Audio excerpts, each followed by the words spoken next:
నమస్కారం. ఈరోజు నవరాత్రి వైభవం కార్యక్రమంలో భాగంగా 3వ రోజు తదియ తిథి అద్భుతమైన అమ్మవారి కృపాకటాక్షాలు మీ అందరికి కలగాలని ఆశిస్తూ క్యూటీవీ ప్రేక్షకులకు నవరాత్రి వైభవంలో భాగంగా గాయత్రీ దేవి గురించి మీ ముందుకు చెప్పడానికి ముందుకు వచ్చాను. నవదేవి దుర్గా వైభవం అండి. అందరికీ తెలిసిన విషయం ఏంటంటే నవదేవి అంటారు. నవదేవి అలంకరణలన్నీ కేవలం విజయవాడలో మాత్రమే జరుగుతాయండి. అంటే బాలాత్రిపుర సుందరి, ఈ గాయత్రి అమ్మవార్లు మొత్తం ఇవన్నీ వస్తారండి. నవదుర్గా వైభవం వచ్చి అష్టాదశ శక్తి పీఠాల్లో శ్రీశైలం జరుగుతాయండి. నవదేవీలు వేరు, నవదుర్గలు వేరు. ఇక్కడ మీరు బాగా గుర్తుపెట్టుకోవాల్సింది రెండింటినీ కలపకూడదు. మనం కొంతమంది వాళ్ళ శక్తి మేరకు వాళ్ళ ఇష్టానుసారం చేస్తుంటారు. కాబట్టి ఈరోజు 3వ రోజు తదియ తిథి మనం గాయత్రి మాత గురించి చెప్పుకుందాం. ఈరోజు విజయవాడలో అలంకరణ వచ్చేసేటికి గాయత్రి మాత అండి. వేదమాత గాయత్రి. గాయత్రి అనగానే మీ కళ్ళు మూసుకోగానే అమ్మవారి స్వరూపం చక్కగా కనిపిస్తాయి. 5 పంచముఖాలతో ఉన్నది, కూర్చొని ఉన్నది వేదమాత గాయత్రి. ఇక మైసూరులో దసరా ఉత్సవాల్లో ఈరోజు కౌమారీదేవిగా పూజిస్తారు అమ్మవారిని. ఇదే రోజు కౌమారీదేవిగా పూజిస్తారు. అది శ్రీశైలం అష్టాదశ శక్తి పీఠాల ఒక పీఠం. భ్రమరాంబికాదేవి కొలువైన క్షేత్రం, అద్భుతమైన క్షేత్రం. ఈరోజు అమ్మవారిని అక్కడ చంద్రఘంటాదేవిగా పూజిస్తారు. చంద్రఘంటాదేవి. ఇక ఉత్తర భారతదేశంలో కళ్యాణిగా పూజిస్తారండి. కుమారి పూజల్లో అమ్మవారిని కళ్యాణిగా పూజిస్తారు. మరి ఎన్నేళ్ల వయసు పాపను ఈరోజు కుమారిగా పూజించవచ్చు అంటే 4 ఏళ్ల వయసు పాపనండి. మరి కళ్యాణి పేరుతో కుమారి పూజ చేస్తే మనకేం కలుగుతుందయ్యా అంటే గనక మనకి విద్యలో విజయము, రాజ్యసుఖము కలుగుతాయండి. అంటే ఎవరికైనా విద్యలో బాగా సాధించాలి, మంచి విజయాలు సాధించాలి అనుకుంటే గనక వాళ్ళు చక్కగా కళ్యాణిని పూజ చేసుకోవాలండి. అంతేకాకుండా రాజ్యసుఖం అంటే మంచి సుఖపడాలి, అందరూ బాగుండాలని కోరుకుంటే గనక వాళ్ళు కళ్యాణి దేవుని పూజించాలి. మరి వృక్షాన్ని పూజించాలి అని అడిగితే కనుక ఈరోజు మోదుగ వృక్షాన్ని పూజించాలండి. మోదుగ వృక్షం, మోదు వృక్షాన్ని మనం నమస్కరించుకున్నా స్మరించుకున్నా చాలండి. అంతేకాకుండా అమ్మవారి ప్రసాదం ఏం చేయమంటారు? ఈరోజు 3వ తేదీ కదా, 3వ రోజు కదా, 3వ తేదీ కదా అంటే కొబ్బరన్నం నైవేద్యం పెట్టాలండి. కొబ్బరన్నం నైవేద్యం పెడితే గాయత్రి మాతకి చాలా మంచిది. చక్కగా పచ్చి కొబ్బరి తురుముకొని కొబ్బరన్నం చేయటంలో నాకంటే మీకే బాగా తెలుసు, మహిళా తల్లులకి. అందరూ ఈరోజు కొబ్బరన్నం పొద్దులు కానీ సాయంత్రం కానీ. చాలామంది అడుగుతుంటారు, ఏమండి నవరాత్రి పూజలు ఎప్పుడు చేయాలి అని అడుగుతుంటారు. మామూలుగా అయితే నవరాత్రి అనేది రాత్రిపూట చేసేది శ్రేష్టం. అందుకని మీకు ప్రముఖ దేవాలయాల్లో చూడండి, రాత్రిపూట జనం ఎక్కువ మంది దర్శనానికి వస్తుంటారు. ఎందుకంటే నవరాత్రి కాబట్టి. రాత్రిపూట చేసేది పండగ. అట్లా నవరాత్రులు రాత్రిపూట.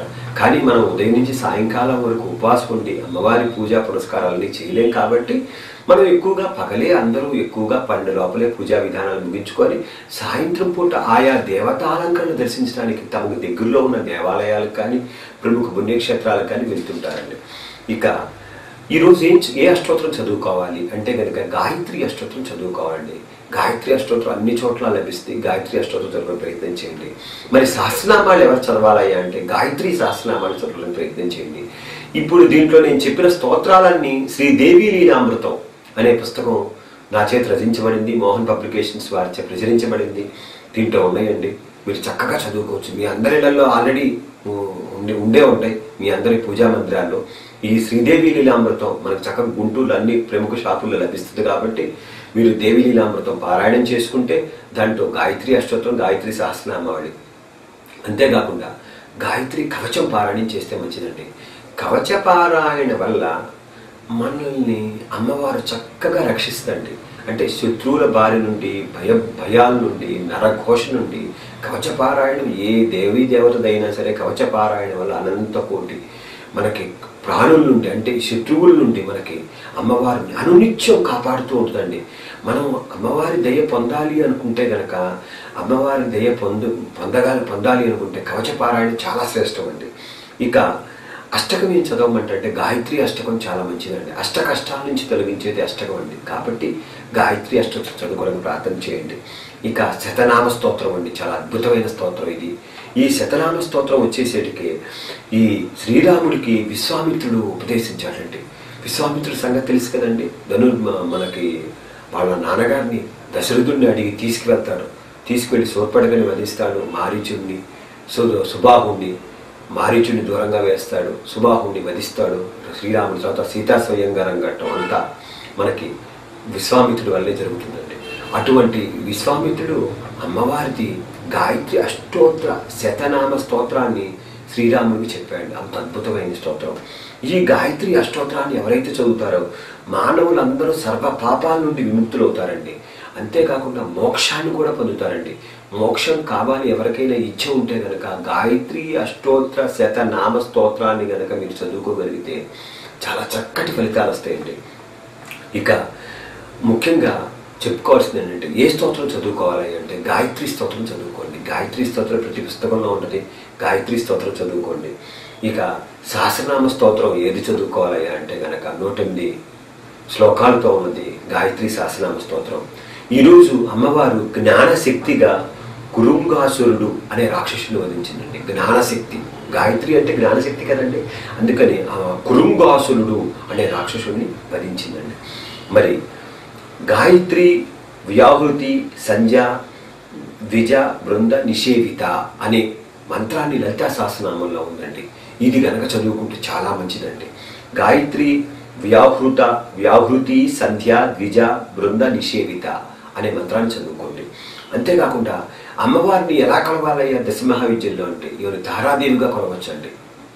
తారాదేవి అంటే చాలా అద్భుతమైన దేవత అండి. తారిణి అంటే దాటించేది తారాదేవి అంటే. ఆ తారాదేవిగా గాయత్రి అమ్మవారిని కొలుస్తారు.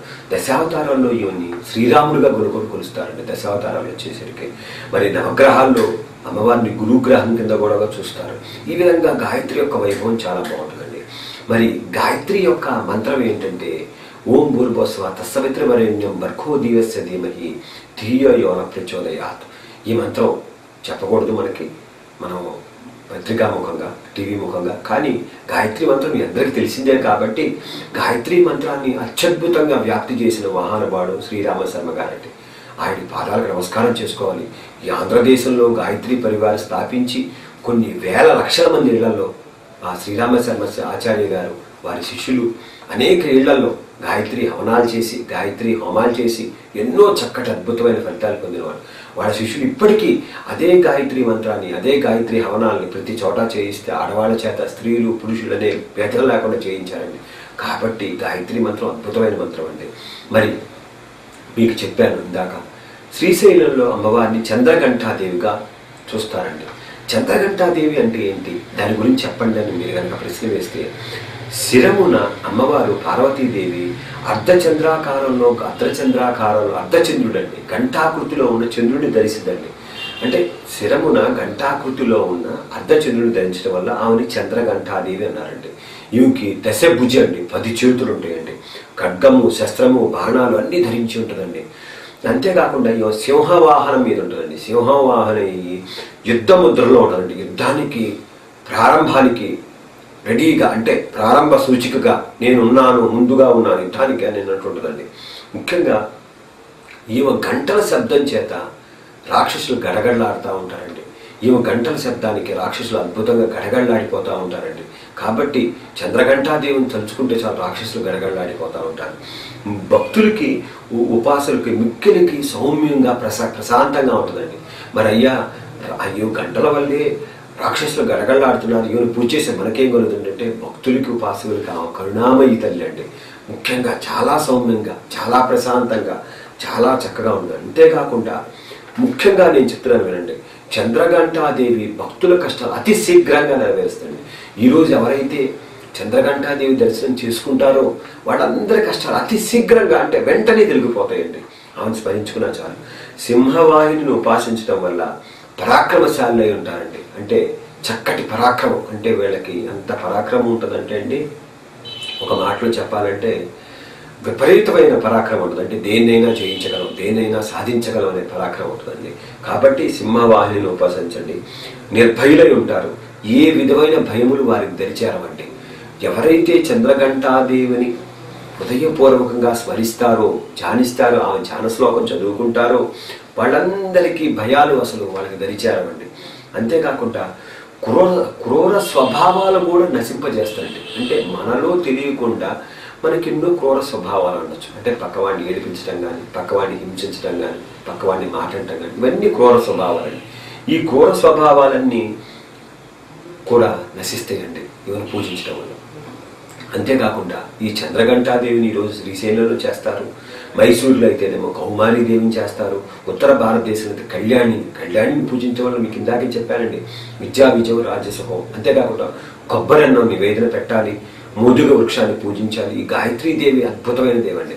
మరి గాయత్రీ మాత గురించి చెప్పాలయ్యా అంటే కనుక ఈమె వేదమాత అండి. గాయత్రిని స్మరించిన వాడు అంటూ ఉండడండి. ముఖ్యంగా ముక్తా విద్రుమ హేమ నీల ధవళ వర్ణాలతో ప్రకాశిస్తూ పంచముఖాలతో దర్శనమిచ్చే సంధ్యావందన దేవత అండి. సంధ్యావందనానికి ప్రతీకైన దేవత గాయత్రీ మాత అండి. కాబట్టి ఈమె అద్భుతంగా దర్శనమిస్తుందండి. వాగ్వై గాయత్రి అన్నారండి. వాగ్వై గాయత్రి అంటే ఏంటండి? మనం మాట్లాడే వాక్య గాయత్రి అండి. నేను ఈరోజు ఇది మాట్లాడగలుగుతున్నాను గాయత్రి అమ్మవారి గురించి. ఆ గాయత్రి మంత్రాన్ని చెప్పగలిగాను. ఆ శక్తిని ఎవరిచ్చారయ్యా అంటే ఆ గాయత్రి మాత ఇచ్చింది. అంటే మనం మాట్లాడగలిగామంటే ఆ గాయత్రి యొక్క పర్మిషన్ లేనిది, అమ్మవారి యొక్క అనుమతి లేనిది మీ ముందుకు రావడానికి నాకు సాహసించను. నేను చెప్పే అవకాశం కూడా అమ్మవారి ఇవ్వదండి. కాబట్టి మనం మాట్లాడాలి అంటే వాగ్వై గాయత్రి, కాబట్టి మనం మాట్లాడే వాక్యే గాయత్రి అండి. సమస్త దేవతా మంత్రాలతో గాయత్రికి అనుభవం ఉందండి. ఒకటే గుర్తుపెట్టుకోండి, గాయత్రి మంత్రం అనేది అత్యద్భుతమైన మంత్రం అండి. సమస్త ఈ భూప్రపంచంలో ఉన్న 24 అక్షరాలతో ఉన్న ఈ గాయత్రి మంత్రానికి ఎంతో అనుబంధం ఉందండి. ఆయా మంత్రాలతో గాయత్రిని చేర్చి రుద్ర గాయత్రి, విష్ణు గాయత్రి, లక్ష్మీ గాయత్రి, గరుడ గాయత్రి, పార్వతి, అన్ని గాయత్రులు చేస్తారండి. ఏ గాయత్రి మంత్రానైనా సరే గాయత్రి మంత్రంతో అనుసంధానం చేసి చెప్పాల్సిందేనండి. దియో యోన ప్రచోదయాత్ అని చివరిలో చెప్తున్నా. అంటే గాయత్రి మంత్రం లేకపోతే అంటే ఈ సృష్టిలో అందరి దేవీ దేవతలు గాయత్రి మంత్రమే లేదండి. కాబట్టి గాయత్రి మంత్రం అనేది అనుబంధాన్ని చేసి చెప్పేది ఈ గాయత్రి మంత్రం అండి. కాబట్టి గాయత్రి మంత్రానికి ఉన్న ఒక సింహాసనంలో కూర్చోబెట్టవలసిన స్థానం అండి. అంతేకాకుండా సమస్త దేవతలకు నివేదన చేసేటప్పుడు గాయత్రి మంత్రంతోనే మనం పదార్థాలన్నీ గాయత్రి మంత్రంతో సంప్రోక్షణ చేసాకే ఆయా దేవుడికి నివేదన చేస్తామండి. మీరు అంటే బ్రాహ్మణులకి సంబంధించిన సబ్జెక్ట్ అండి ఇది. బ్రాహ్మణులందరూ నివేదన చేసేటప్పుడు ముఖ్యంగా మీకు రెగ్యులర్గా చేసే పూజ చేసుకునే ఆడవాళ్ళైనా సరే మగవాళ్ళైనా సరే గాయత్రి మంత్రంతో సంప్రోక్షణ చేసి, అంటే ఆ చిట్ట చివర అంతా పూజ అంతా అయిపోయిన తర్వాత అమ్మవారికి ఆ గాయత్రి మంత్రం చెప్తా సంప్రోక్షణ చేసి నీళ్ళు చల్లి నివేదన చేస్తారండి. అంతేకాకుండా గాయతాం రయతీతి గాయత్రి. గాయతాం రయతీతి గాయత్రి అంటే ఏంటంటే గానం చేసేవారిని రక్షించేది. గానం అంటే ఏంటంటే ఇక్కడ మంత్ర జపం. అంటే అమ్మవారి గాయత్రి మంత్రం ఎవరైతే జపిస్తూ ఉంటారో, బాగా వినండి, అమ్మవారి గాయత్రి మాత్రం ఎవరైతే స్మరిస్తూ ఉంటారో, అమ్మవారి గాయత్రి వైభవాలు ఎవరైతే మనసు నిండా నింపుకొని ఉంటారో వాళ్ళందరినీ రక్షిస్తారండి. గానం చేసే వారిని రక్షించేది గాయత్రి అండి. కాబట్టి గాయత్రి మంత్రం అండి. బ్రాహ్మణుడు ధరించవలసింది జన్యం అండి. బ్రాహ్మణులు అందరూ ధరించాలి. అంతేకాకుండా జన్యం ధరించాలి చేయాల్సింది ఏంటండి? మనకి ముఖ్యంగా గాయత్రి మంత్రం అండి. ఈ గాయత్రి మంత్రాన్ని రోజుకి ఎన్నిసార్లు చేయాలండి? 108 మార్లు స్మరించాలండి. 108 మార్లు కనుక మనం స్మరించగలిగితే చాలా చక్కటి ఫలితాలు వస్తాయండి. కొంతమంది నేను చిన్నప్పుడు చూశానండి, మా నాన్నగారు చెప్పిన విన్నప్పుడు సహస్ర గాయత్రి చేసేవాళ్ళు ఇప్పటికీ ఉన్నారండి. అంటే 1000 మార్లు గాయత్రి మంత్రం చేయని వాళ్ళు మనుషులు కూడా తాగరండి. అంత అద్భుతమైన మహానుభావులు ఇప్పుడు ప్రపంచంలో ఉన్నారు. కాబట్టి మనం అంత చేయకపోయినా శతగాయత్రి, ఒక జపమాలైనా సరే గాయత్రి మంత్రం చేసుకుంటే మీకు అనేక శుభాలు కలుగుతాయండి. సకల మంత్రాలకు అధిష్టాన దేవత గాయత్రి అండి. ముఖ్యంగా చెప్పాలంటే ఒక మాటలో చెప్పాలంటే సకల మంత్రాలకు ఏ మంత్రాలు ఉన్నా సరే అన్ని అధిష్టాన దేవత గాయత్రి. గాయత్రి దేవుని మొట్టమొదటిగా ఎవరు దర్శించారయ్యా అంటే, అసలు ఈ గాయత్రి మాత్రం ఎవరు దర్శించారంటే కనుక విశ్వామిత్రుడు సందర్శించారండి. విశ్వామిత్రుడు సందర్శించాడు కాబట్టి ఈయన గాయత్రి మాత అద్భుతంగా ప్రత్యక్షమైందండి. అంతేకాకుండా ఈ విశ్వామిత్రుడు ఏం చేశాడంటే గాయత్రి అష్టోత్తర శతనామ స్తోత్రాన్ని శ్రీరాముడికి ఉపదేశించాడండి. శ్రీరాముడికి ఉపదేశించి ఆయన అద్భుతమైన బ్రహ్మచారిగా చక్కగా ఒకే ఏకపత్నివతుడై దేశమంతా ఎన్ని కష్టాలు వచ్చినా ఊర్చుకొని చక్కగా మనకు ఆదర్శప్రాయుడయ్యాడండి. గాయత్రి శతనామ స్తోత్రాన్ని మానవుల్ని సర్వ పాపాల నుండి రక్షిస్తండి. మానవులందరినీ సర్వ పాపాల నుండి, చక్కటి పాపాల నుండి రక్షిస్తండి. అంతేకాకుండా మోక్షాన్ని కూడా ప్రసాదిస్తుంది. అటువంటి అద్భుతమైన శక్తి గాయత్రి అండి. ఇక గాయత్రీదేవి గురించి ఎన్ని చెప్పుకున్నా ఇక మనకు హరిద్వార్లో చక్కగా గాయత్రీ పీఠం ఉందండి. ఎవరన్నా హరిద్వార్ అయితే శ్రీరామ శర్మ గారి పీఠం చక్కగా దర్శించండి. మన గుంటూరులో కూడా శ్యామలానగర్లో గాయత్రి ఆలయం ఉందండి, చాలా చక్కగా చేస్తారు. ఈరోజు కనీసం మీకు కుదిరితే కనుక గాయత్రి మాతను అక్కడికి వెళ్ళి దర్శించండి. అలానే ఓంకార క్షేత్రంలో కూడా ఉంది గాయత్రి దేవాలయం, ఎన్నో చోట్ల ఉన్నాయి. ఆ గాయత్రి మాతని మనసారా మనస్ఫూర్తిగా ధ్యానించండి. చంద్రఘంటాదేవిని మనస్ఫూర్తిగా ధ్యానించండి. ఆమె రూపాన్ని దర్శించండి. కుదిరితే కనుక ఈ శక్తిపీఠాలు మనకి ఎన్నో చుట్టుపక్కల దేవాలయాల్లో అలంకరణతో చాలా జరుగుతుంది. ఏ మాతను దర్శించినా సరే మీకు అతి శీఘ్రంగా కటాక్షం లభిస్తుంది. ఈ కార్యక్రమం